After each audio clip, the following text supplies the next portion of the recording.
This website that is not hosted or run by you is not working properly. Please fix it. Welcome to Namely 90s. Wow.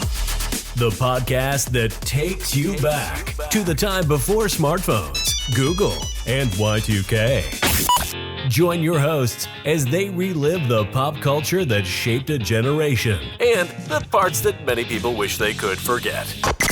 Listen in to the conversation about how the decade defined those who spent their childhood there and how it shaped them as adults. So, turn down the grunge and dial up the internet. Let's get started. It's time for Namely 90s. That's right. You're listening to Namely 90s. My name's Andrew, and over there is Brandon. That's me. You can find us online at namely90s.com or on Twitter and Instagram at namely90s with the 90s. You can also find the show on YouTube every Monday at namely90s.com/YouTube. And finally, if you'd like to support our show, head on over to patreon.com/namely90s, also with a 90s, and get signed up for one of the support levels. Welcome to August again still. Yeah, it's our August special. Yes. And since it's still baseball time out there, we're doing a league of their own. A league of their own. But that's not the real reason we're doing it. We're doing it because it's coming, there's an Amazon Prime series with the same name coming out this week. It probably helps stoke the algorithm. Yeah, exactly. To borrow from another one of our segments. Exactly. But before we get to that, I have some housekeeping to do because it's August, and apparently in the Britannia lands of our... they're re-releasing they've been re-releasing the James Bond movies in theaters every week. Wow. I guess. And our friends, including Scott over at All 90s Action All the Time, are doing the 3 James Bond films that fell in the 90s for a special 3-parter August of their show, which ended and then unended, and I've been on it a lot. And then re-unended. I think out of the four episodes this year, I've been on 3 of them. I will be on 3 of them. Yeah, but which is awesome because I like going over and talking 90s action movies. 90s Scott. Action, all 90s, all the time.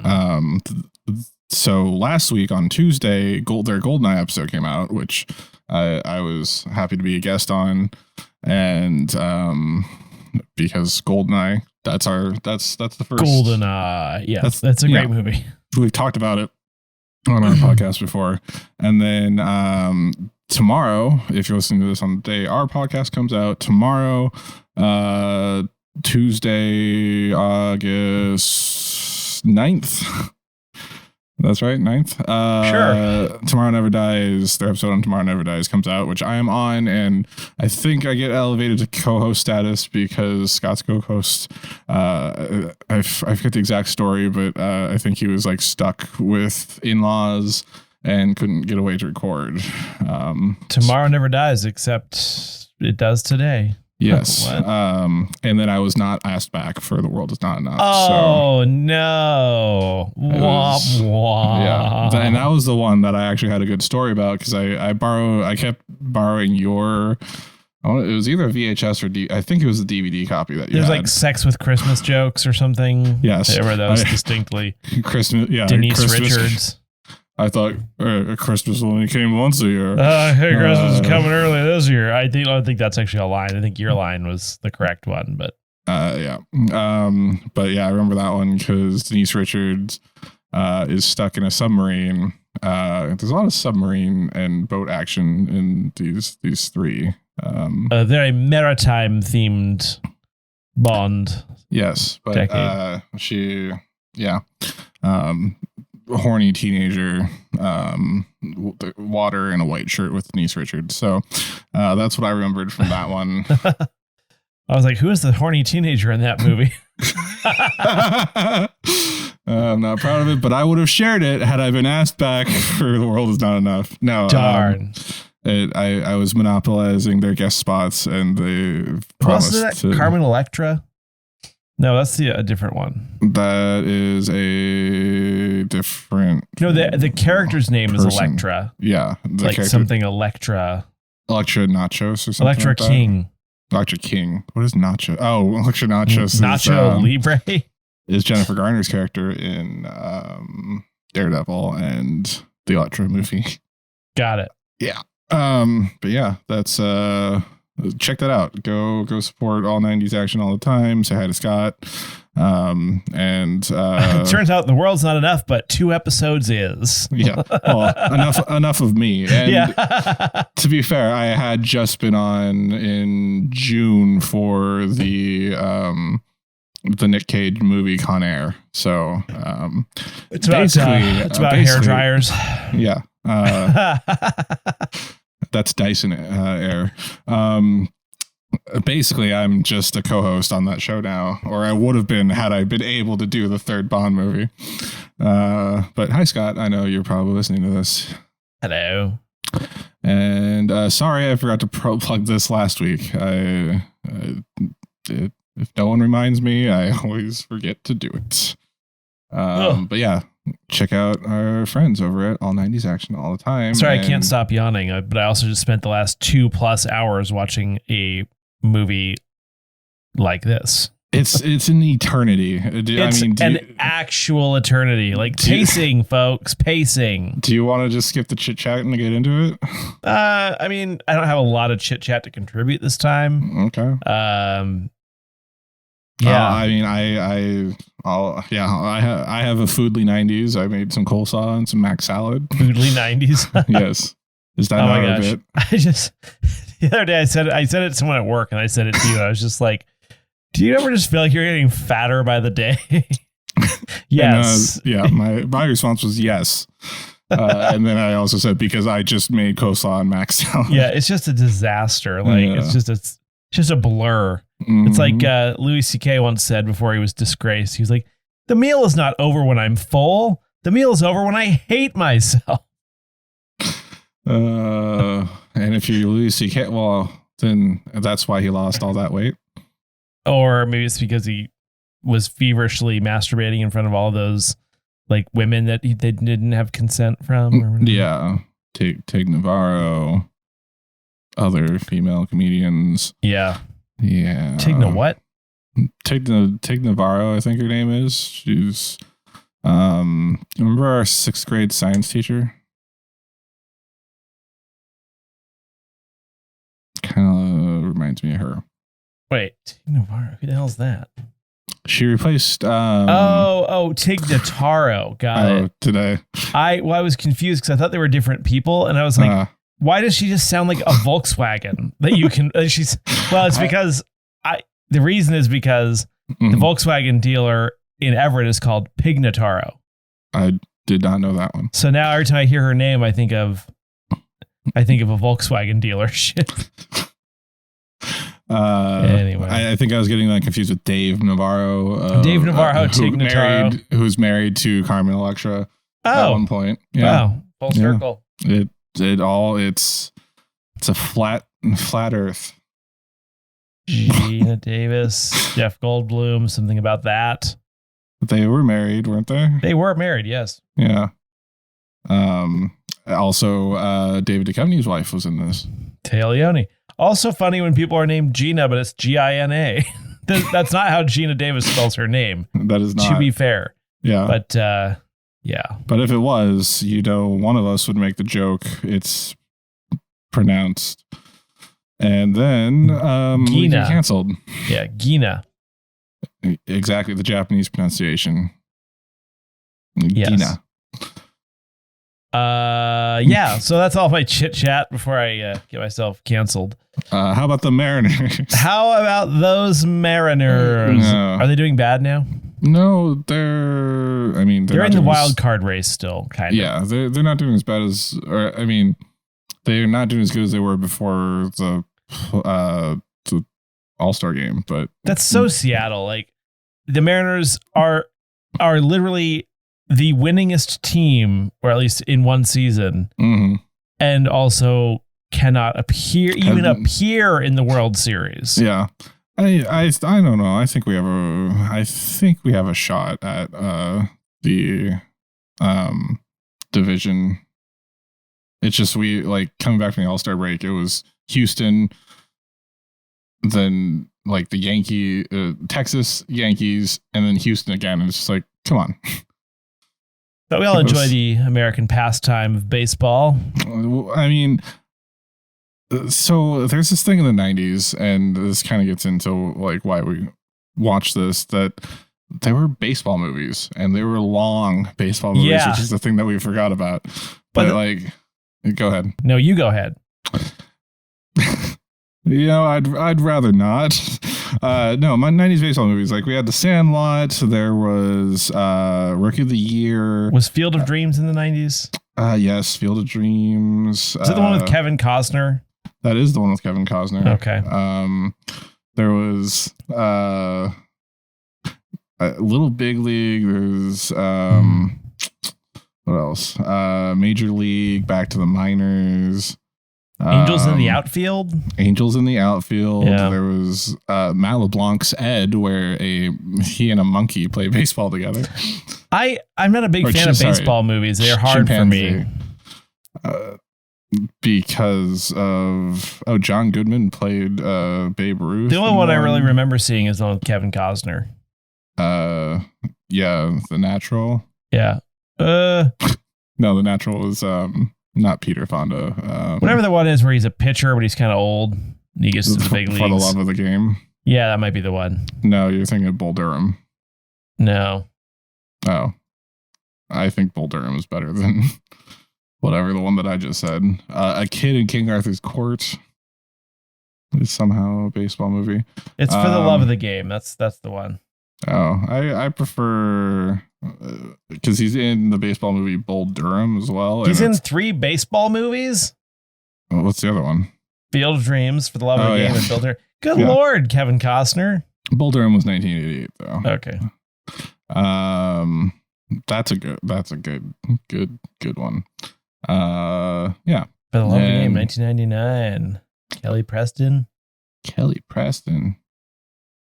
But yeah, so we did A League of Their Own. Andrew never seen it before. I watched it a few times as a kid, but I definitely had not seen it since. Very appropriate for children, even though it's only PG. I mean, what would be not appropriate for children? John Lovett said he was going home to give his wife a pickle tickle. I mean, Fair. Granted, kids don't know what that is. Yeah, I didn't. I thought he was just making funny words. Other than that, it was pretty tame. Yeah. I mean, there are a few. Did she blow the priest? Like, what's going on there? So I'm just saying, I know that's all alluded to and kids wouldn't pick up on that, but. Yeah. I was just like, why was there a random church scene? Also, why were there 2 random church scenes is the real question. I think they were playing into the themes of Catholicism, and I was surprised the entire team was Catholic. Well, back then everyone was. That's fair. Okay, that was at 11. No, was it 15? No, I mean, it was the 40s. Yeah. Everyone was also white. We were at war. They were from poor farming communities. Yeah. Also, did it seem like when the black woman picked up the ball and threw it back at them, like really hard, did that seem like a very vague allusion to like a sequel that they probably directly released to DVD? Yeah. Like if that was in something today, that would have been like a whole second series that they don't pick up on, which is interesting. We'll talk about this a little bit later, but the series, the new series on Amazon Prime has a black actress, women of color. Yes. As a leading role. So nice. It's, and again, we'll talk about this a little later, but they're diving deeper into it than this movie did. But yeah, we picked it because it ties in with the series, and I think it's a good movie. It's a good movie. Yes, there's blatant sexism as a reflection and kind of like a commentary on the times, but I think it's not done tactfully. I think it's above average. Yeah. And yeah, which is high praise for you. Obviously, the sexism, like, it still was the early 90s, so I think some of that still existed. But it was largely to illustrate how outrageous it was in the 40s. And then the thing that outraged me the most is that, like, a lot of the things they were saying, not dissimilar from what some people who make laws are saying. Yeah. Right now. Yeah. So just going to throw that out there. Haven't gotten far enough. Well, there was the guy, Ira, what's his face? The guy who kind of ran the league. Which one? The owner? No, not the owner. The other guy, played by David Strathairn, who also played like one patient in one episode of House. That's where I knew him from. I recognized the voice. Nice. But he's like, I'm going to keep this league going. I'll show you. And I was like, dude, hate to break it to you. Ira Lowenstein. Yeah, like, no, it did go for several more years, but like, hate to break it to you, not a long-term thing, unfortunately. Yeah, but I think if I was paying attention, it went until 53. That was just pretty good. It was just longer than I expected. But there's something, decade, or 54. Yeah, well, like the issue is now, we do live in this interesting society where it's like, people like you and I, we believe in equality, but there's a lot of people who don't. But yet, professional sports is one of those areas where it's a tough one because people like professional sports are patronized by people who want to watch the sport, but yet there's not a be played. But there's not by a fan base for women playing. Man. And I think part of it, what's interesting too, is that like, so let's give women a version of baseball called softball. But it's just kind of like, but they could also just play regular baseball if they wanted to also, you know what I mean? That's true. And they like, it was interesting that they were playing softball in the beginning and then switched over to baseball. Exactly. That's very true. But like, I just think it's kind of tragic that they're like, okay, women, you can play softball, but let the men play the baseball. It's like, really? Softball, where the ball is just as hard, but bigger. God, someone explain that to me. And also, damn, they can pitch that thing super fast. It's scary. So fast. Yeah. I mean, there's not a lot of, you're not allowed to throw underhand in baseball, but there's sidearms that definitely don't go as fast. But I've seen a lot of, a lot of the hockey organizations are bringing in women in coaching roles. And I think that's pretty cool. Yeah. This movie had a statement and I don't know what it was. This movie had a statement and it made that out of it. Yeah. But I don't know what it was either. No, I mean, it was definitely, because you're right. It had that thing where it was like, it's the 90s, but they're still saying we're better than the 40s in terms of sexism. But we're still sexist. Said someone else from the background. Yeah. I also thought it was cool. That was Rosie O'Donnell's first movie, I believe. Yeah, she was listed as being featured, which is like, these are the bad new people to SNL. That's true. Her and Madonna, but both her and Madonna got praised for their roles in the film. Yeah, I feel like, Madonna. I don't know. We'll get to that. The only two things I've seen her in is this and Evita. Yes.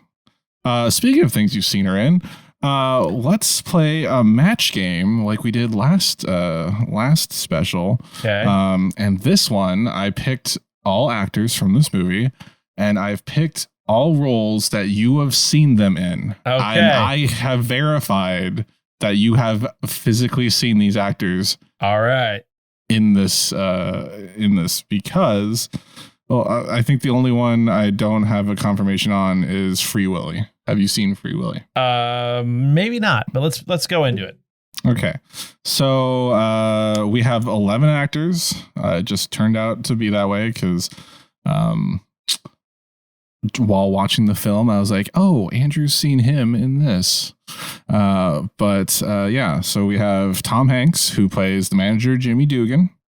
We have Gina Davis, the main character, Dottie, who this is all her flashback.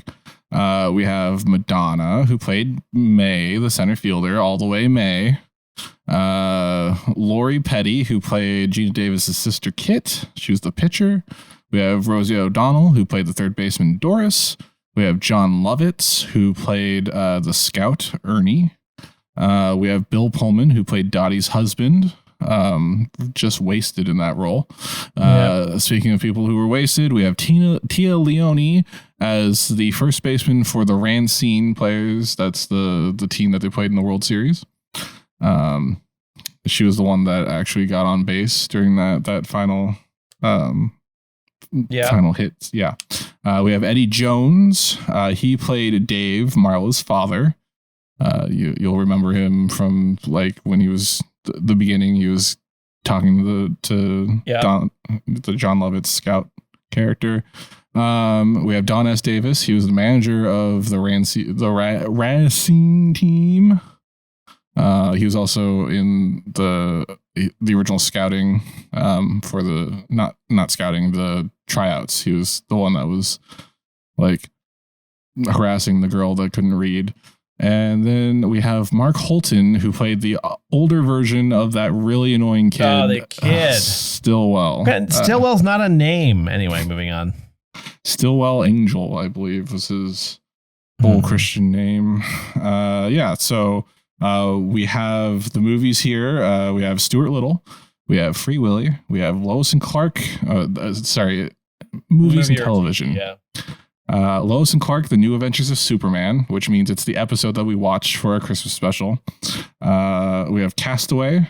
We have Friends. This person was a guest star twice in the one with the stoned guy and the one with the blind dates. Mm-hmm. Stoned guy was first season. Blind dates was season 9.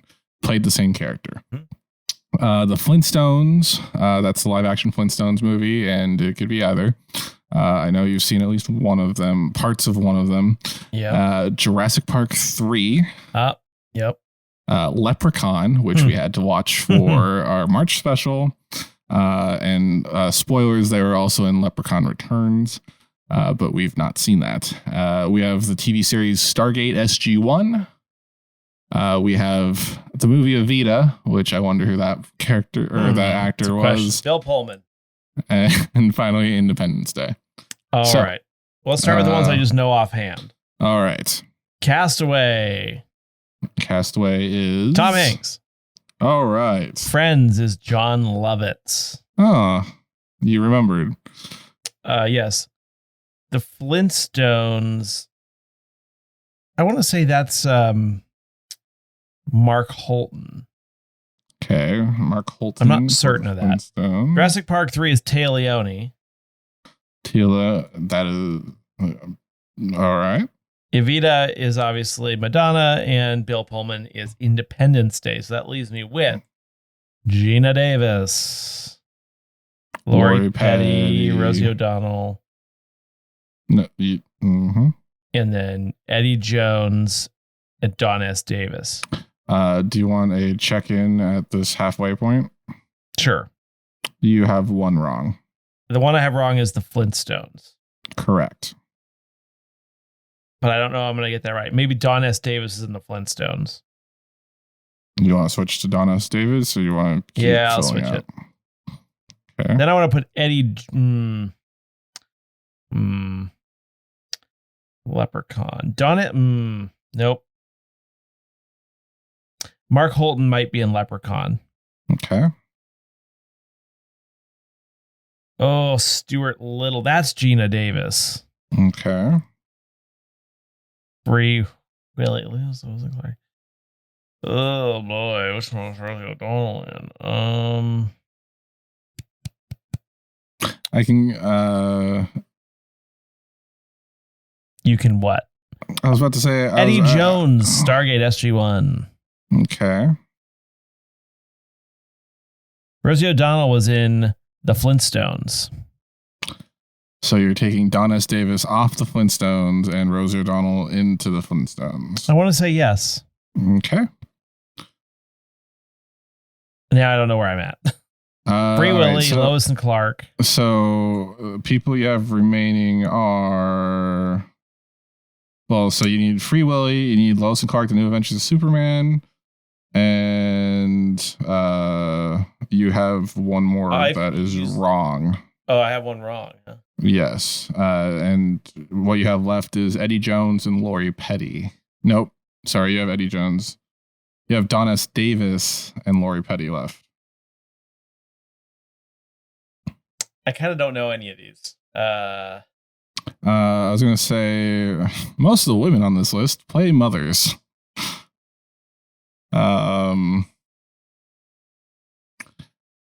So, I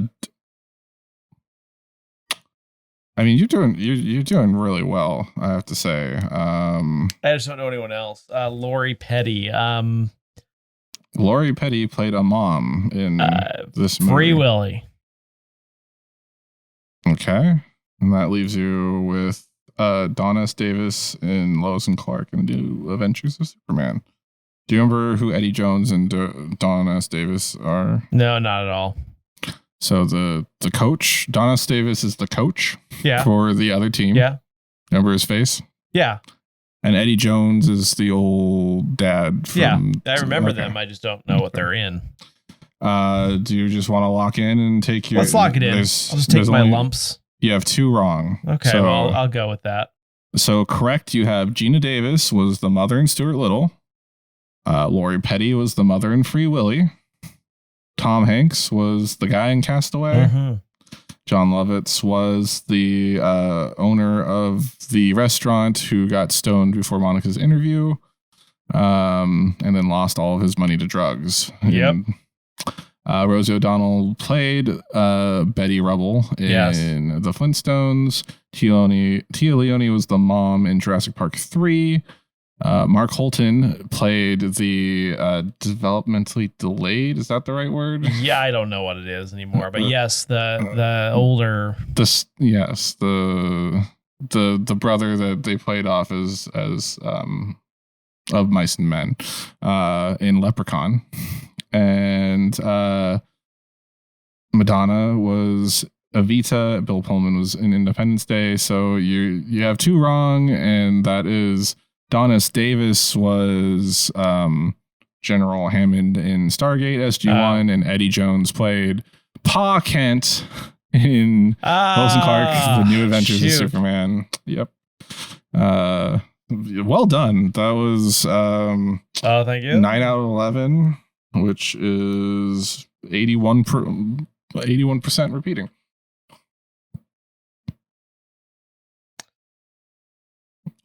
And that's 81.1111. Wait, no. No, it's 81.81, 81. 81.81. Yeah. Still, that's really good. Thank you. Talking about as I was watching the final scene, I was like, that's the kid, that's the guy, that's the kid from Leprechaun. Leprechaun. Mark Holton. Leprechaun. Yeah, that was our League of Their Own match game. Everyone congratulate Andrew on his success. Yay! So, as we were saying earlier, League of Their Own is getting a TV series reboot, I guess you would say, on Amazon. But first, after this movie came out, there was a short-lived TV series of the same name, which aired on CBS in April of 1993.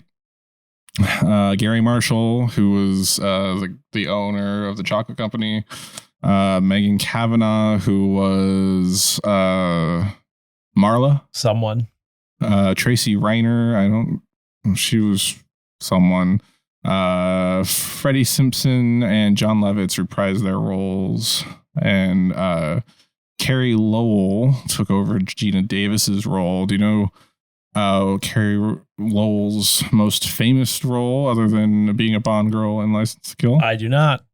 She's ADA Jamie Ross on Law and Order. Okay, don't know who that is. Oh, I figured you would have. I never really watched the original. Gotcha. She was on it from 96 to 2001. Not till Anthony Anderson somehow became in it.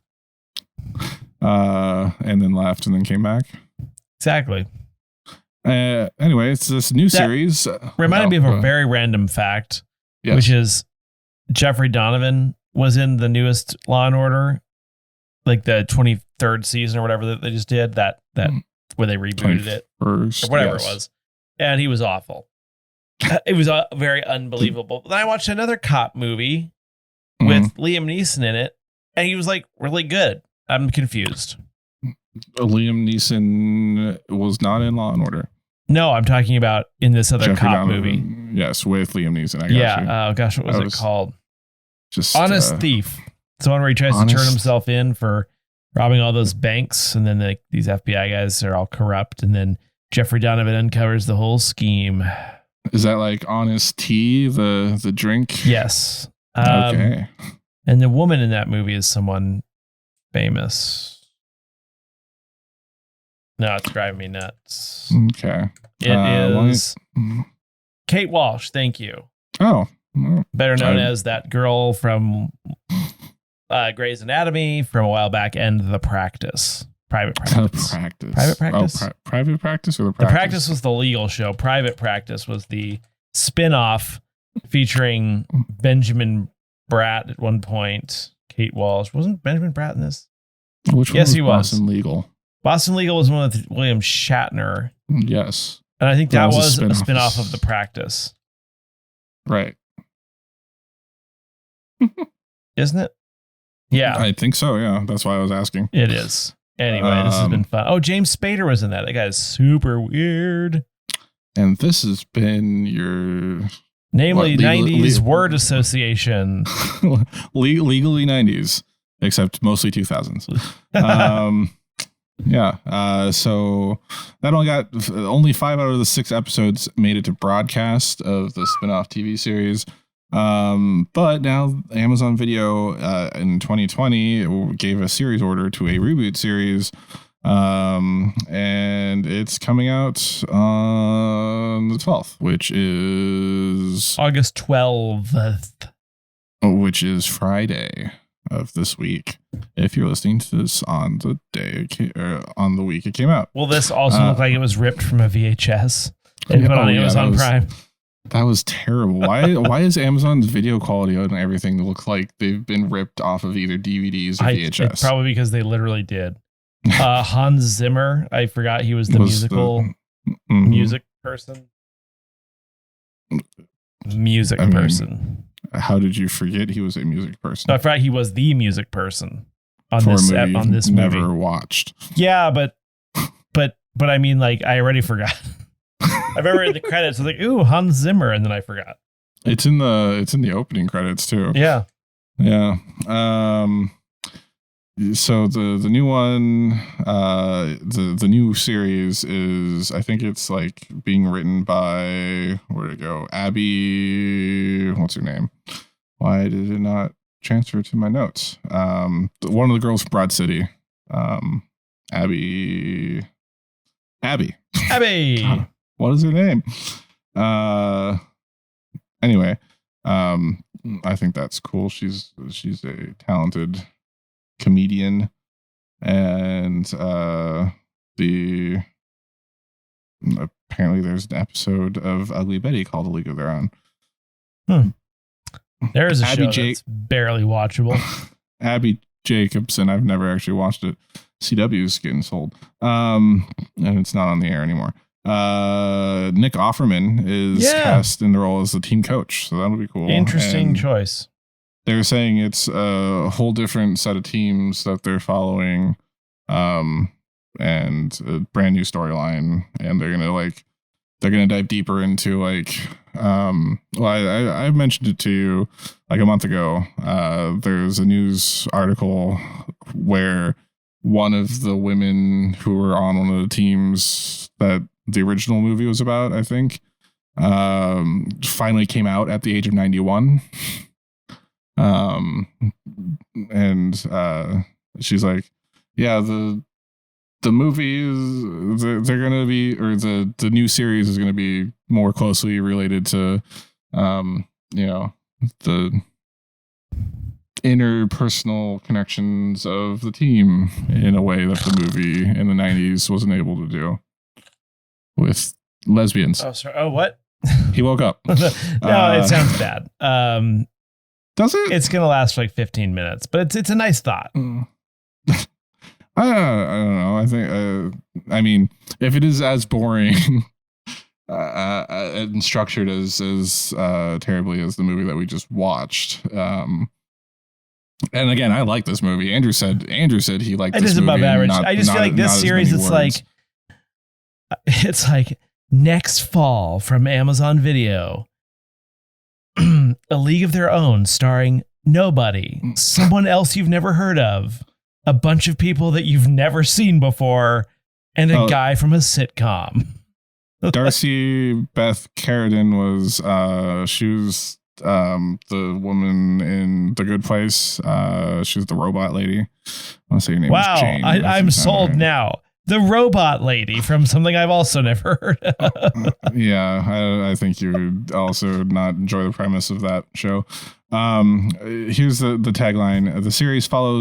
The series follows brand new characters and begins with the formation of the league in 1943 and follows the league and its players as they fight to keep it alive through close games, injuries, sexual awakenings, and road trips across a rapidly changing U.S. I do have to say, I believe there's a reason that A League of Their Own was a movie, and it's because I think the well starts to run dry pretty fast. But then again, they're doing all these like limited series where they're like, we're doing a new series. It's 6 parts, and that's all that we're doing. And you're like, okay, well, what the hell's the point? I was going to say, like, Marvelous Miss Maisel is still going strong with many Academy Awards. Is that part of the Marvel universe? Yes. Marvelous. Okay. To be fair, I was on a hike with someone and talking to them, and they're like, I was talking about Ms. Marvel, which I was watching. Like, that's a really good show to be watching, and it's The Amazing Ms. Marvel. They thought I was talking about the Marvelous Miss Maisel, which they were watching with their mom.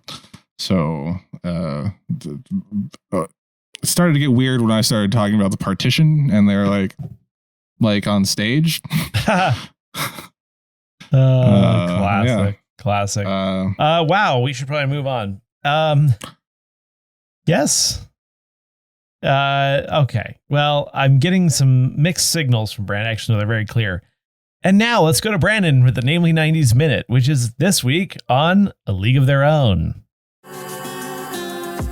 Welcome back to our mid-episode break, Namely 90s Minute. Every week we look back at a culturally relevant show, movie, or piece of pop culture that probably helps stoke the algorithm. This week, in honor of A League of Their Own on Amazon Prime, we are looking back at the 1992 classic A League of Their Own. A League of Their Own is a 1992 sports comedy drama that tells a fictionalized version of the All-American Girls Professional Baseball League, or AAGPBL for short, which was, as the name suggests, an all-women's baseball league that came about during World War II while all able-bodied men were drafted to fight. The film stars Woody from Toy Story, the Dead Woman in Beetlejuice, Evita, Tank Girl, Betty Rubble, the Critic, and the President from Independence Day. The story starts as not Gina Davis in old person makeup is forced by her adult daughter to abandon her grandchildren and go to a reunion of geriatric women playing baseball. The moment she arrives, she immediately flashes back for 2 hours, reliving an entire year of her life starting back in Oregon with her kid sister playing softball. They were quickly scouted by an extra sexist John Lovitz along with another girl to go join one of 4 women's baseball teams owned by a chocolate manufacturer. When they arrive at tryouts, they meet Madonna and Rosie O'Donnell, who are rude to them until Gina Davis catches the ball barehanded. They all end up on the Rockford Peaches. Oh, I just got it. They're peaches. It's sexist. The women then learn they'll need to go to charm school and wear dresses while playing the game to be on the team. Meanwhile, in this flashback, we somehow learn about something that Gina Davis wasn't around for, Tom Hanks getting hired as manager. He's told that this is generous given he's a drunk who destroyed his cartilage in his knees. Cut to Tom Hanks wandering into the locker room drunk on the first day and peeing in front of the women. They play some baseball games and learn that the league isn't doing so hot, so they're told to put people in the stands. So Gina Davis does the splits catching a foul ball, Madonna offers to whip out her boobs, and somehow that attracts a crowd. out. Tom Hanks finally takes an interest in the team and even makes a personal connection with Gina Davis. At one point, the girls sneak out to a bar and get Marla drunk, she's the running sight gag, where she sings on stage and finds a guy to marry eventually. After a successful season, the Peaches are one game away from going to the World Series, and in that game, Gina Davis' sister Lori Petty was pitching but was out of juice and putting the team at risk of losing, so Tom Hanks asks Gina Davis if he should take Lori Petty out, and she says yes. They win, but Lori Petty, feeling like she's always been in the shadow of her older sister, loses her cool and they have a fight after the game. So Gina Davis decides to quit the team, but instead her sister gets traded to the opposing team they're playing in the World Series. But in an additional surprise, Bill Pullman shows up that night as Gina Davis's husband, and she again quits the team before the first game of the World Series. It then montages through 6 games to leave the series tied 3-3, and of course Gina Davis magically returns, and it comes down to her versus Lori Petty, and Lori Petty steamrolls her at home plate, winning the game for the other team. They reconcile after the game, and then the flashback mercifully ends, and not Gina Davis says hello to not Rosie O'Donnell and not Madonna. They all go to the Baseball Hall of Fame, which is inducting the entire AGBPLACAB, and we close on a montage of everyone saying hi, and not Lori Petty and her entire clan of offspring showing up late to the ceremony and saying hi to everyone. And that's a league of their own in what felt like 2 hours and 8 minutes, but it actually just a Namely 90s minute. More or less. And now back to the show. All right. Let's get into it. It's a long movie, and Andrew doesn't want this to go 2 hours. So this is going to go shorter because I didn't also make notes. I watched the whole movie. I did not make notes this time. So I'm not scrolling between two notes exactly. this it's time kind of trying to realize troubling. And I'm trying to say my stuff over your stuff. Yeah, it's a cool problem. Yeah. I'm going to be honest. So it starts, the whole framework of the movie is it's Gina Davis's character, Dottie. She's old. Her daughter's forcing her to go to some reunion thing, and she's like, no, I don't want to go. I'm old. And they leave her grandchildren unattended, playing basketball as she drives out for the day to go see some older women play baseball. And the moment she gets there, she immediately has a flashback that lasts 2 hours. She just stands there for 2 hours having a flashback. But yeah, I thought the old lady was actually Gina Davis. I actually thought for a lot of the time, because a lot of these old ladies had similar features, but I just read that only Dottie and Kit's voices were dubbed. Oh, they were dubbed. And the old lady looked like Gina Davis, kind of. Yeah, that was Lynn Cartwright. She is only known for her older version of Gina Davis. But I will say, when people try to make people look old with makeup, it always looks creepy and incorrect, and this looked too realistic to be real. Well, I mean, I definitely knew old Rosie O'Donnell was not Rosie O'Donnell. But they did a good job of finding actresses that had similar facial features. Yeah, even for the background characters, like the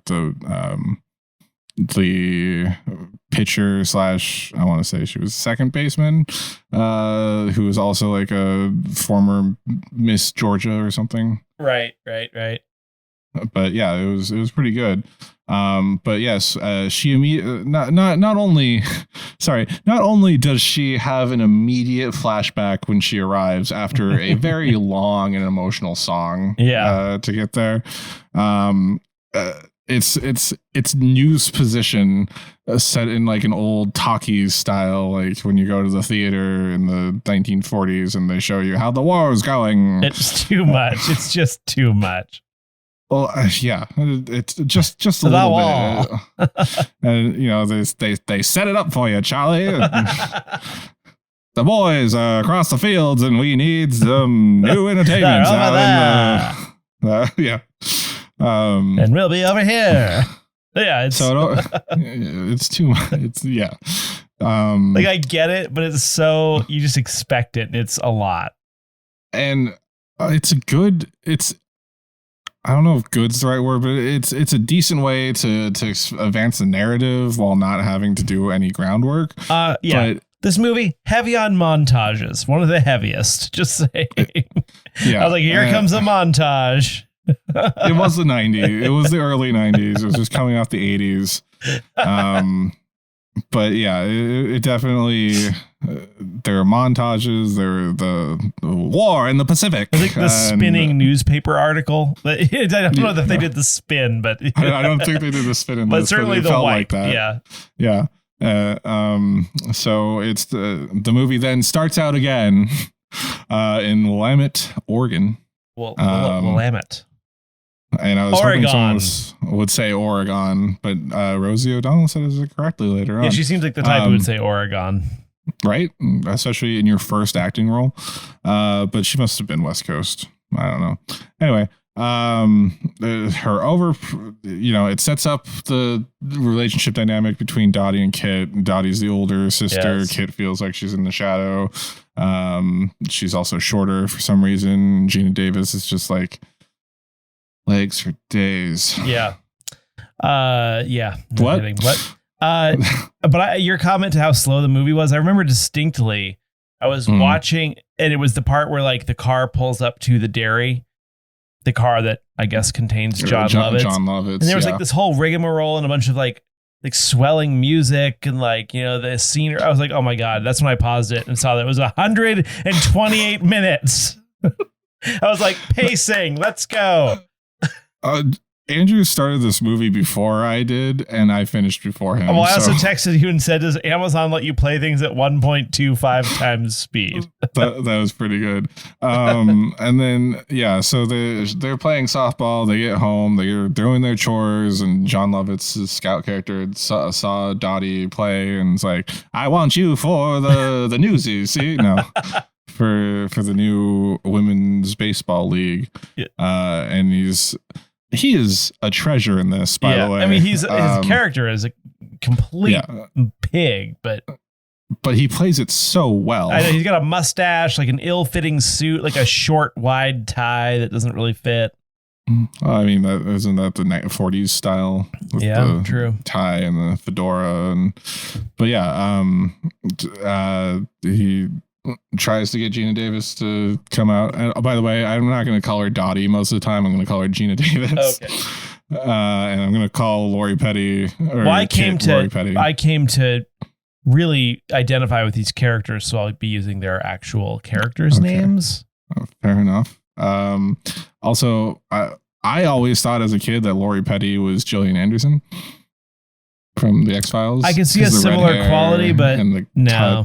And the eyes kind of, and the nose, and she's covered in dirt half the time. Okay, it was hard to tell them apart when I was a kid. Also, I didn't watch the X-Files like you did back then. But yeah, also, did you notice in the softball game that they played, all the other women looked like they were teenagers, and then Gina Davis and Lori Petty looked like they're like our age. I did not notice that. No. Okay. It was just like one frame when they were all celebrating their win, and I was just like, why are they playing with them?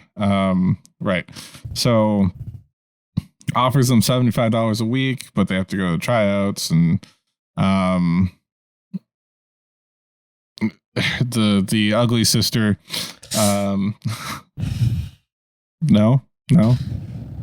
She feels that she's ugly. She's not actually ugly. Right. The younger sister, Kit, chases John Lovitz, and John Lovitz has a very specific idea of what he's looking for. Exactly. He refers to her as Dottie's got the goods, Kit does not. But for some reason, he gropes Kit's arm and realizes that she can pitch from groping her arm. And that was really creepy. That was really creepy. And he's like, well, you could have a tryout if you get your sister to come. And then they come. And moving on. Yeah. Well, I mean, I just love the line on the train when John Lovitz is like stuck in a conversation with a guy that he didn't want to talk to. And then he's like, if I had your job, I'd kill myself. I did laugh at that.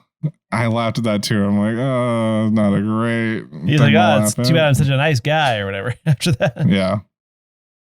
But they get on the train as it's leaving, which Good God. Was that a necessary scene too? They're like Gina Davis running next to the train, tossing in luggage, then slowing down to clearly grab another piece of luggage as well, because I know it's a comedy. Like I think it was a comedy thing. That was a comedy? Yes. I just received a text message from an unknown number and it says, "Hey, hold on. Let me read this. Hey, find out how big your wanker can get." And then a really sketchy link. Why? Wow, that does say that. Yeah. Wow, I only get wanker unsolicited things about my bank account being compromised from clearly not my bank. So they get on the train. They have one stop before they get there, and that's to scout out Marla, who her mom died at an early age, so her father raised her as a boy. And he's like, she'd be playing with the Yankees if she had a peen. Why did everyone talk like that in this movie? She'd be playing for the Yankees. I don't think he actually talked like that. He didn't do the accent, but he did say something to that extent. He didn't say the peen part. That was me trying to be funny. It was. But yeah. And I was like, oh, good. It's the 90s. So they needed a stereotypical ugly girl trope in their movie. Yeah. Yay, sexism. And by the end, she's going to have a makeover. Kind of. Almost immediately. Yeah. And a personality. Yeah, so the Gina Davis and Kit decide not to keep going if they don't accept Marla. By the way, I thought it was A.D. Bryant doing a character. That's what it felt like to me from SNL. Marla? Yeah. Anyway, moving on. Oh, A.D. Bryant. Yeah. I was like, I thought you meant like A.D. Bryant. No, I'm like, who the heck one from is SNL. A.D. Bryant? Yes, A.D. Bryant. Gotcha. And it kind of was. So they get to the tryouts, and John Lovitz unfortunately exits the movie at this point to go give his wife a little pickle tickle. And then we're left with 20 minutes of film where I'm like, I don't care what's going on. No, we're interested. We're introduced to Doris, played by Rosie O'Donnell, and May, played by Madonna. They're friends from their hometown, and then they're like acting like they're all tough, and then they're like, you girls are gonna get cut so quick, and then they throw a ball at Gina Davis and she catches it. Yeah, I swear all of these scenes where like the actresses do baseball stuff, like I feel like that was someone else's arm and hand that came from like below the frame to catch the ball. Or like when I would see them swing the bat, like they would swing the bat and you'd be like, I'm sorry, there's just like, that's not a good enough swing to get that much power behind it. And the ball next just cuts to the ball flying into like oblivion. They clearly like just do a straight across hit and then like the ball just pops straight out. It's like I'm just saying, because they're like the actresses, the actual people, I'm sure we're fine. But they're just like these very dainty little like non-authoritative swings, and then the ball just goes flying. It's like no one taught them how to swing the bat before. And I know that's kind of unfair, but at the same time, it just looked very like in a baseball movie. It added cheese to it, like add a technical advisor. I think Kit had Kit and Dottie probably had the most time with the non-existent trainer, because Kit had her own batting style, which was like over her head, and then like Ager used to do. Yeah. And then Dottie had like a Griffey stance, but she was also like really wide with it too. And I didn't know how she would swing it, but either way, the only person that really hit a ball in this movie was Tom Hanks later on when he's doing the pitching machine. You just said the name Edgar, and it reminded me, Kayla and I were laughing about Edgar in Men in Black, the bug. You know, like his skin. Did you know that was... She does a good impression of him. Did you... I forgot that was played by Vincent D'Onofrio? Is that D'Onofrio? D'Onofrio, yeah. I totally I relearned that last week, and then I was like, oh yeah, that is him. Right? He looks taller than Vincent. 90. He looks thinner, is what it is. He's he's chubbed out. I mean, he's a little bloated. Yeah. Hello. That's funny. I actually brought up Men in Black today and did the "I make this look good" line to my friend. That was funny. That what a coincidence that we're both talking about Men in Black and not this movie. Yeah. We get the tryouts and we hear that we get to another voiceover editorial. Yeah. This time it's from a woman, and you see Gina Davis' family listening to the radio, and it's basically it would be like what a YouTube video is today of just some random woman complaining about. No, this is what Republicans are saying, in Congress. I swear to God. Amy Conan Doyle. Amy Conan O'Brien. Yes, absolutely. That's what I wanted to say, but I'm like, okay. But yeah, she's just basically this woman's just like, these women are a disgrace to themselves to making them like men. It's like, okay, settle down. It's Rosie the Riveter, etc. Girl power. After that whole voiceover, so Rosie O'Donnell's like, there's over 100 girls here. And there's one part during this montage where you see them all doing stretching. There's exactly 84 women. This is why I laughed. I almost paused it. I was like, that's not 100 women. And I just let it keep playing. I'm glad that you counted. Six rows of 14. Only 64 to be chosen. We have Donna S. Davis, ripped to the max. He becomes coach for the racing. I know him from other stuff, but I'll have to look it up. You probably do, but your wife watched Stargate SG-1. The X-Files. He played Dana Scully's dad. Oh, that's right. Who was played by Gillian Anderson, who looks like Glory Bay. And now can we get that in a black and white newsreel? News position. I knew it. So there's a girl that can't read. Sorry, I should have done that for his thing. There's a girl that can't read, but they have all the names posted, and he's giving her a hard time. And then I thought that was a nice scene. Not a necessary scene, but a nice scene because it also sets up a gag further on. Yeah, it felt very. A lot of this stuff felt very sort of trite and expected, you know. Mm-hmm. And when they played Madonna for every single possible dirty joke they could.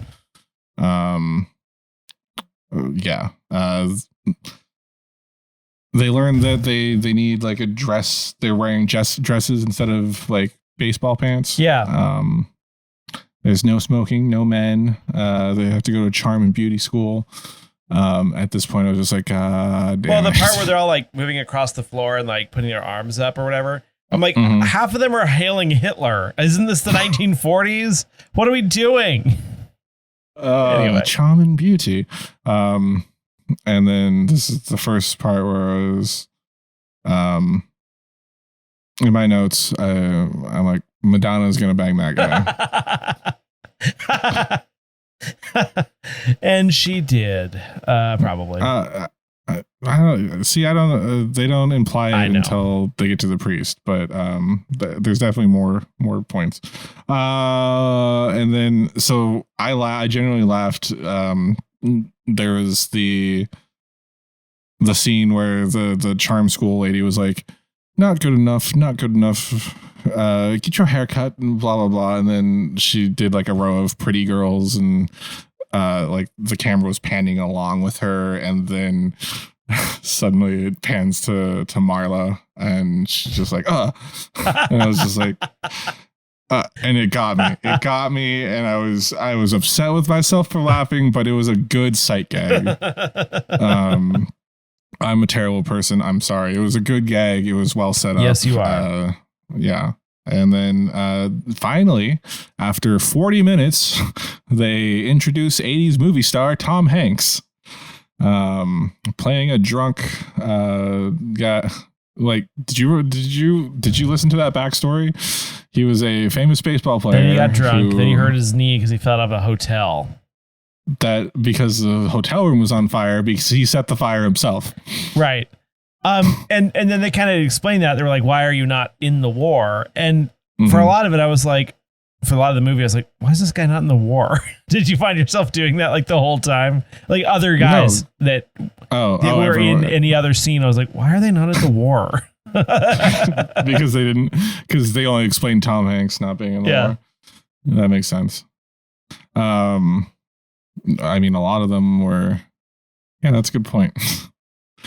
And then we get to the first big game, and Tom Hanks comes in to the girls' locker room and just takes a piss in a sink or a urinal that they left in there because it's a boys' locker room.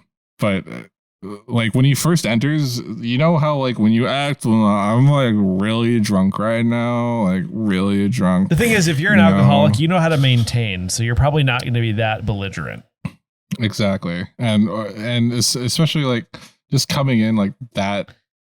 I feel like it was overacting. The only thing that would have been worse. Sorry, Tom Hanks. I love Tom Hanks, but the only thing that would have been worse is if he like came in, he had like the hiccups and bubbles floating over his head, and like a brown bottle that had 3 X's on it that he was drinking from. Like it was almost cartoonish how he acted it. Yeah, although the peeing gag was funny, and I almost laughed, but he was like peeing for a good 2 minutes. Listen, we've all been there. I gotta bleed the lizard. My bladder doesn't get that full. And then his fly is still down by the time he gets onto the field, I think. If I remember that correctly. Madonna's horny for another man, or horny for Tom Hanks peeing. Ew. I mean, I want to kink shame, but still. It takes all kinds. He rips the baseball card that one of the players needs to get signed for her husband in the war. Oh God, that's the husband that dies. Oh, that sucks. At least he didn't lose his baseball card. That was a real emotionally charged part of the movie. That was a good scene. Rosie says organ correctly. Oh, Tom Hanks. So Tom Hanks is out on the field and he does his dog and pony show wave and mutters under his breath. Like, I don't remember what he mutters, but it made me chuckle because he's like, I hate every single one of you. Nodding and smiling. I hope you die. Exactly.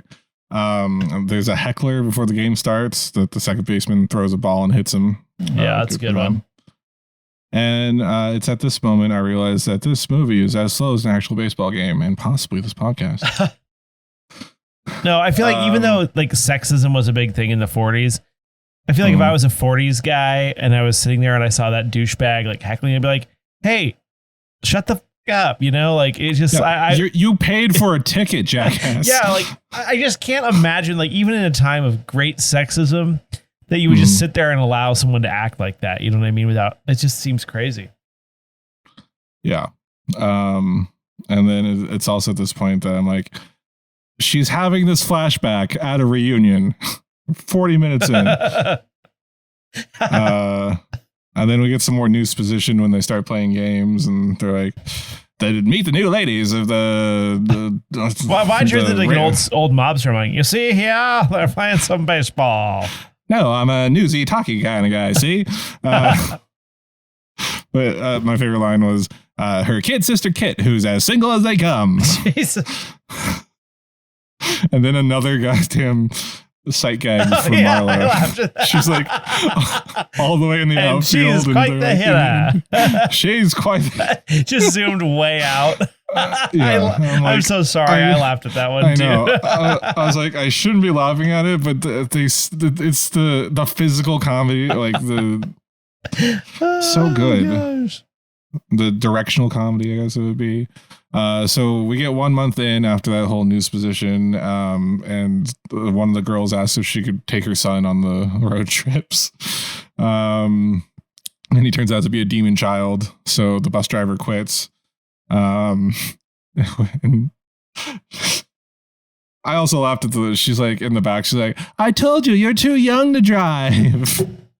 But yeah. And then the women start chasing the small child with a baseball bat, threatening to kill him. So unfortunately, he doesn't die, just like the kids in Jurassic Park. And then Tom Hanks has a non-consensual makeout with the... Yeah, that was super awkward. Well, he was asleep and she was trying to wake him up and he was just like, oh yeah, because he was drunk still at this point. And then he hits her with a zinger. By the way, I love doing the Wizard of Oz because she was like wearing green and had the mud on her face and she kind of looks like the Wicked Witch. Yeah. They sneak out to have a bar, to go dancing at a bar at one point. Which is where I write Madonna's gonna bang that guy and also that guy. But I'm with you on your comment about like, is this how they actually dance? Because at first it's like, oh my gosh, dancing in the 40s looks super intense, and then it just kept intensifying, which is why I just sent you that GIF. And I was like, okay, this seems improbable. Like this is fully choreographed. Like this is a little over the top. Flipping, and meanwhile, flipping her over. Like just in the background. Why is Joey Slotnick in the background? Like, did you notice that guy was in this movie? No, he's just in it. He's just standing there, just like. No, he's like in the crowd a couple times and in the bar. You know who Joey Slotnick is? I have no idea. You'll type his name and you'll know immediately. Okay, Joey Slot. He was in The Single Guy in the 90s. Oh, he was in the bar? He also in Twister, yep. What? I missed that one.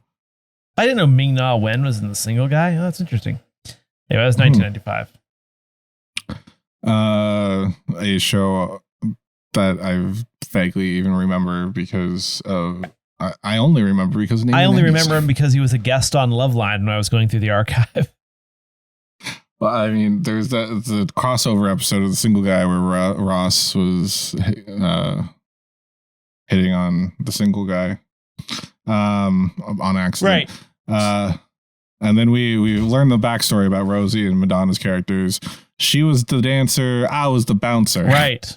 Yeah. And then white people dancing to jazz. It was music. All, yeah, exactly. Yeah.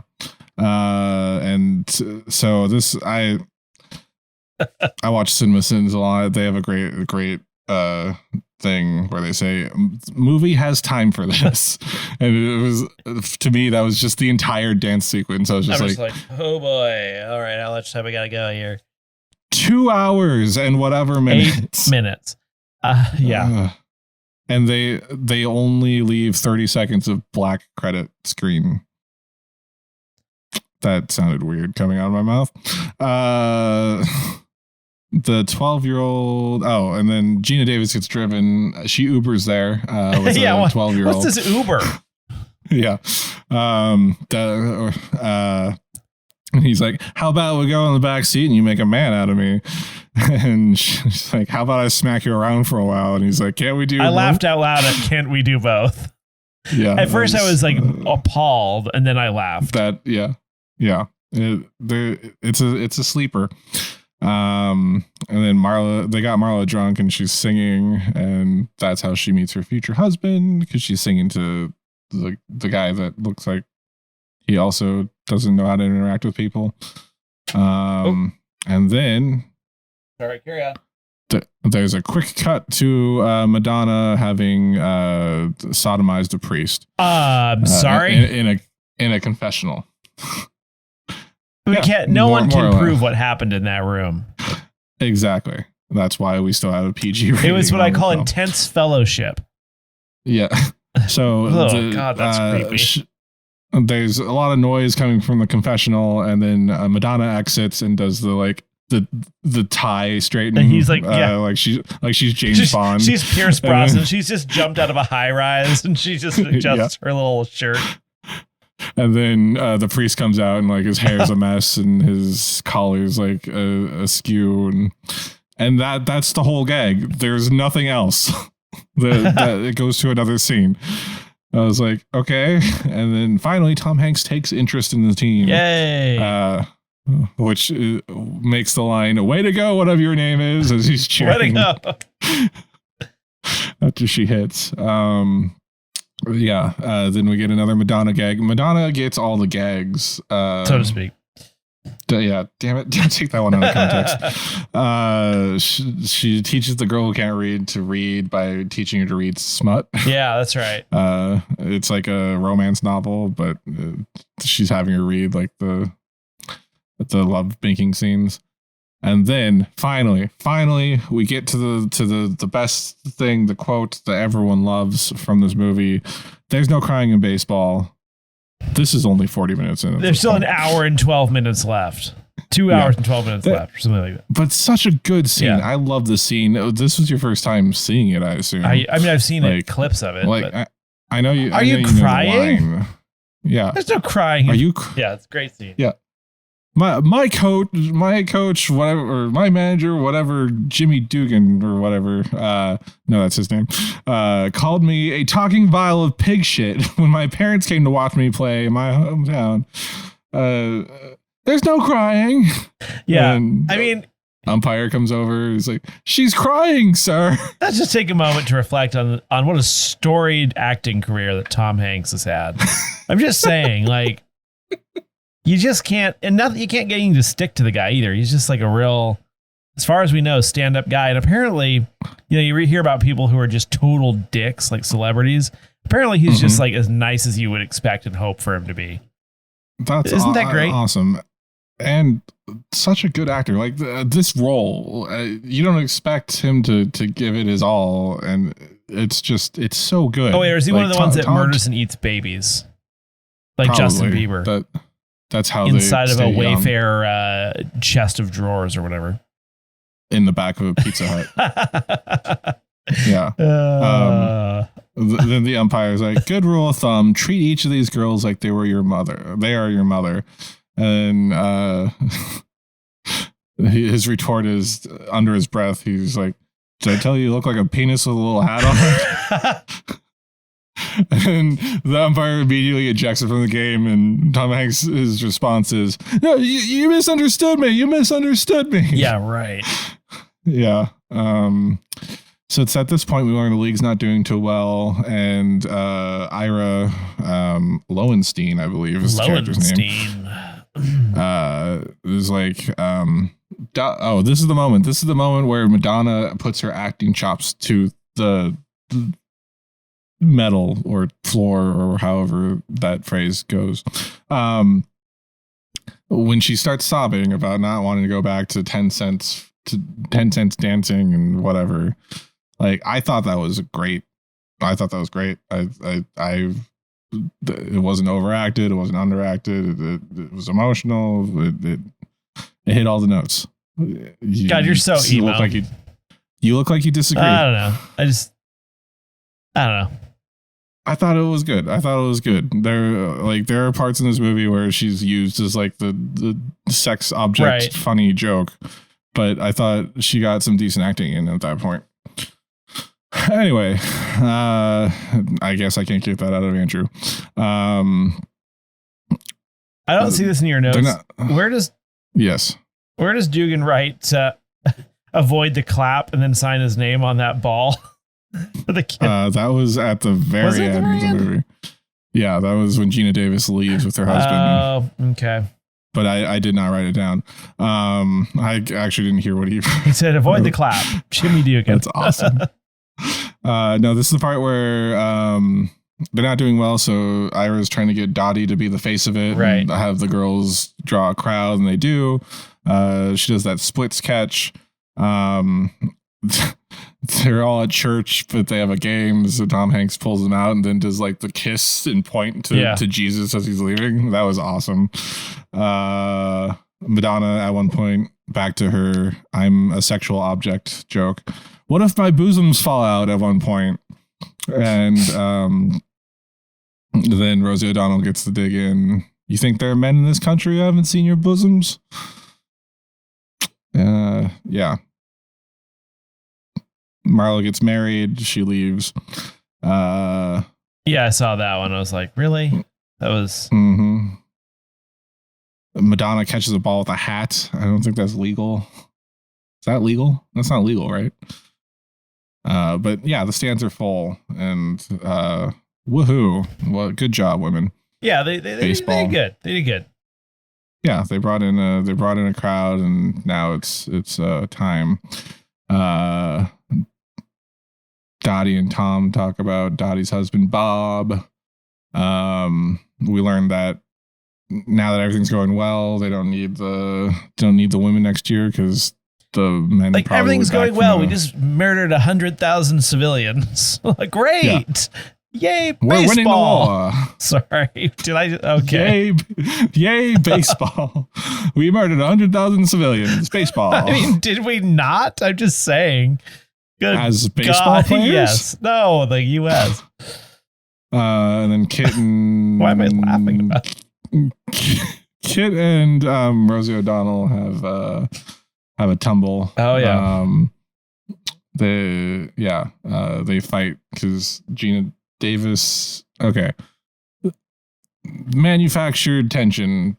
Kit thinks she could keep pitching. Gina Davis is the catcher, so... They're one game away from getting to the playoffs if they win, but there's 2 outs and there's runners on 2 or the 3 bags. Yeah. So the one criticism I have of this movie is that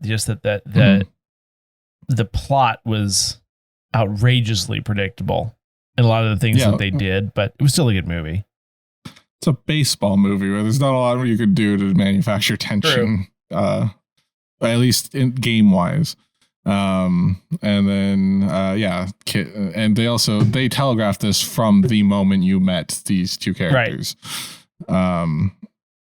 You're right. I shouldn't apologize for how obvious this movie is, but yeah, Kit gets upset, and then Gina's like, I'm gonna quit. Dottie's like, I'm gonna quit. She doesn't. Ira is like, if I can get a trade, blah, blah, blah. And then Kit gets traded instead of Gina and throws a ball at her through a window or something. And yeah. Anyway, Kit's off the team. Kit's off. And then they're... I'm going to say I'm with you. Yeah. Well, there's a couple things. Yes. Finally get a locker room scene. Yeah, it took long enough. The bad telegram deliverer guy, that was infuriating. Yes, that was the scene. Was it? Yeah. He was doing his best. It's a Wonderful Life. I don't remember his name. Who's the actor? For It's a Wonderful Life. Real tear-jerking scene there. Like, it's just a terrible impression of Jimmy Smith's James Stewart in A Wonderful Life. I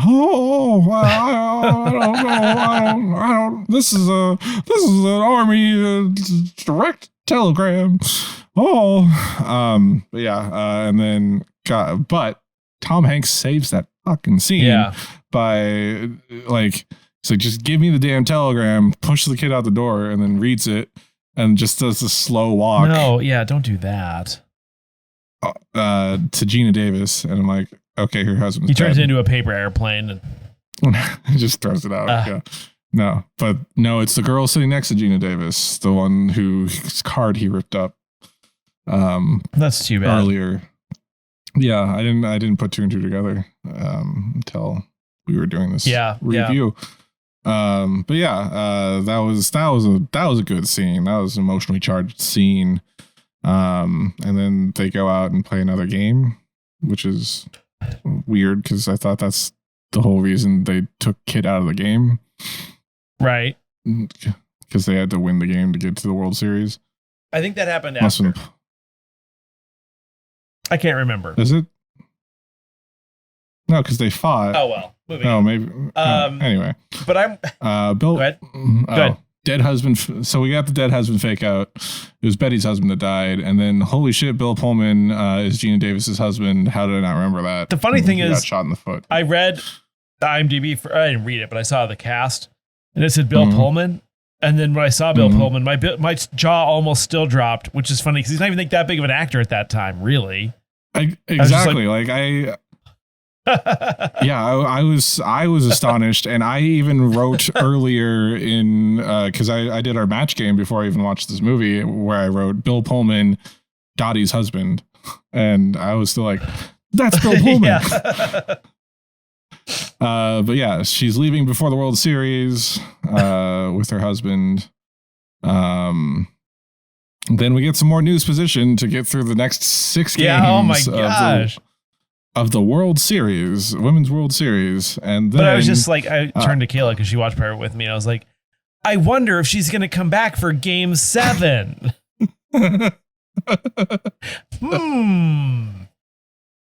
Did she? Yeah. Yes, she did.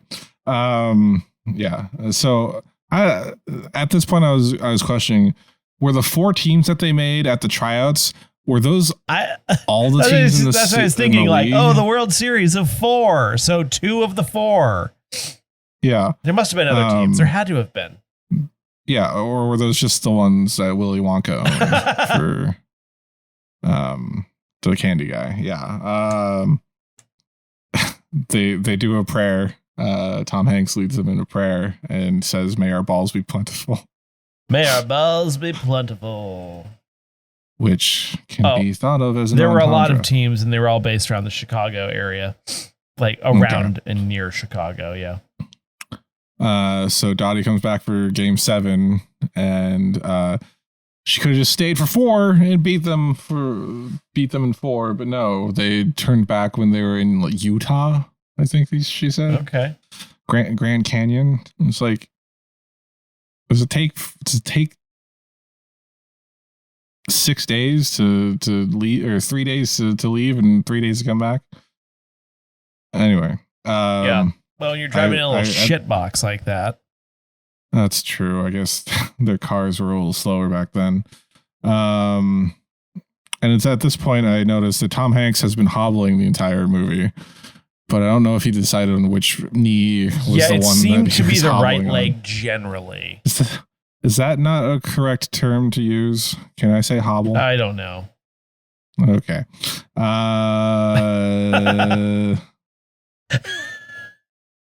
I'm just sorry. I'm seeing your increasing outrage about the dirt on their faces. I was okay. Okay, so in this final scene, Kit is covered in dirt, and like I don't understand how. Like I understand you can get dirt on you playing baseball. I play softball all the time, or I play softball once a week, and like the last couple of times, there's like I'll have dirt on my shin, but it's not dark brown. I've watched a lot of baseball. Let's just start not much dirt on the face. Yes, exactly. And then like afterwards, she's like completely clean, even though she's wearing the same uniform, and you just see her like toweling off in front of those kids. Yeah. I have a lot of problems with the last game. Okay, let's hear it. Like, so the stereotype of just like bottom of the ninth or whatever cliche. Yes, thank you. The cliche of this whole. Yeah. And then I'm sorry, but the fact that she wins the game with a in the park home run, like I just can't even with that. In the park home run where she steamrolls. Can't you not sister. do that anymore? I think they changed the rules and like I think you can't do that anymore because you're just going to give a dude a concussion. That's fair, but which one gets the concussion? Because the home or the catcher's like armored up like a hockey goalie these days. I feel like they changed it. They must have. Because you don't see oh it no, that that's often. what it is. So you can't deviate your path from the plate to hit the catcher, but if the catcher is right in the way, in front of it. NBA or MLB bans collisions. Huh. That's the only reason I watched baseball. No. Yeah. She should have just stopped at third, by the way. Like she was the winning run. I guess it was 2 outs, but still.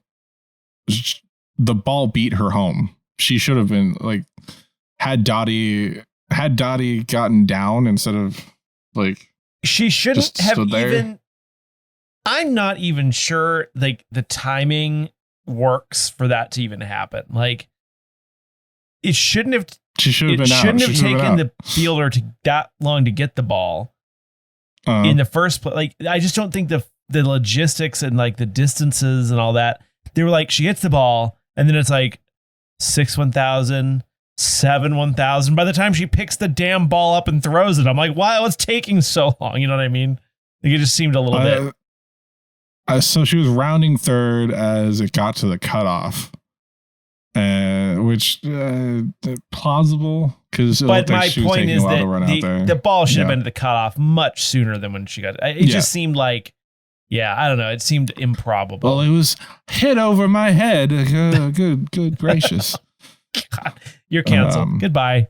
You are the weakest link. Goodbye. I mean, no, like if you watch that scene, she's just standing there and she's like, she watches it go over. And then, of course, I predicted, as expected, that the other team would actually win the World Series. Nice. Good prediction. I completely forgot how this ended. And I was like, Gina Davis is going to do it. Yeah, pissing her sister, or she was going to throw the game. And I feel like Gina has a lot going for her, so it's kind of like a good feel-good moment when her sister gets the win. Mm-hmm. And it looks like the movie should have gone with the other team, but no, it stuck with the losers, which was a choice. But really, we all won. We all won because she makes up with Kit, Jimmy shaves, Bill Pullman gets shot by a woman and can't play baseball anymore. Wait, that was natural and not Bill Pullman. And then the flashback finally ends. Thank God. And we see old Madonna, and the fat boy is the guy from Leprechaun, and Jimmy's dead, and they're actually the reunion that she goes to start the 2-hour flashback is the Hall of Fame. The Baseball Hall of Fame's finally letting in the women from the women's. Kayla had a problem with the fact that Jimmy was dead because Jimmy is a fictional character. Why couldn't they just keep him alive? But who would have played him? He was. That's true, but also he was like probably 20 years old. Tom Hanks probably had to go shoot You Got Mail. He was probably. I think he was supposed to be like older than the other. Like he was supposed to be. 10 to 20 years older than the women, even though the women were clearly his age. Is this exhibit in the basement of the Hall of Fame? They went down escalators, and it's like just a tiny room. Did you not notice that? Like it's clearly in the basement. Let's give these women the honor they truly deserve. If you'll follow me to the basement. I was slightly outraged, and I mean, obviously, it's an exhibit made for this movie, but like the optics on that. The sad thing, I was like, they have torn this down so many times by now, and turned it into a museum of modern art. Or pop culture. How final thoughts? No, I'm sorry, I had to stop you. What the hell was the outro song? There was the most awkward credit scene I've ever seen. That was written and performed by Madonna. Was it? Oh, that makes so much more sense now. Because I was like, I waited until the end. I watched the entire credits. And was like, what is this? Well, I watched like the soundtrack part on the black screen credits, and it said that it was performed by Madonna. I didn't watch it. It was still on. I would say So, what are my final thoughts?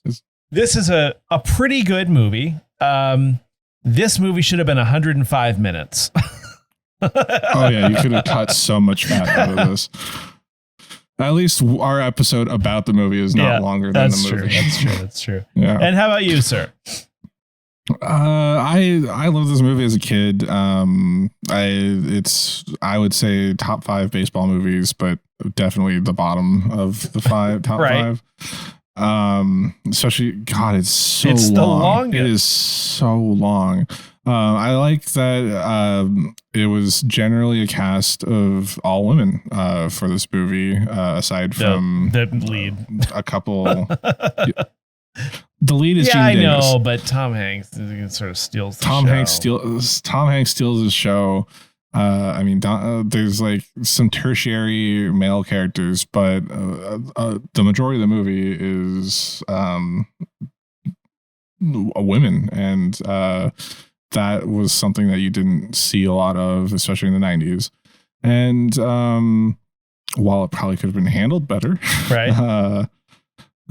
It definitely tried to get a message across about women not having equal status and still not having equal status.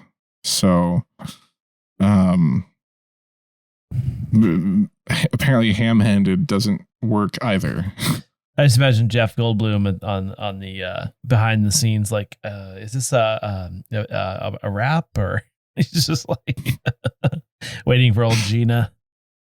I don't even know when they were married. I think around them. They got married after The Fly, and they got divorced probably mid-90s. Cool. It was after Jurassic Park. Well, that's it for this week's edition of Namely 90s. Remember, you can find new episodes out every Monday. Find us on Twitter and Instagram at Namely90s with 90s, or find our personal Twitter accounts at Beachwoody and at Namely Andrew, and tell us what you want us to talk about on future episodes. If you'd like to support the show, please check out our Patreon at patreon.com/Namely90s, also with a 90s. And finally, you can also contact us through our website, Namely90s.com. Please subscribe to us on Apple Podcasts, Stitcher, Google Podcasts, Spotify, YouTube. There's no crying in baseball. Deezer, TuneIn, iHeart, Good Pods, and wherever you get your podcasts from. I'm Brandon, that's Andrew, and we'll catch you next time.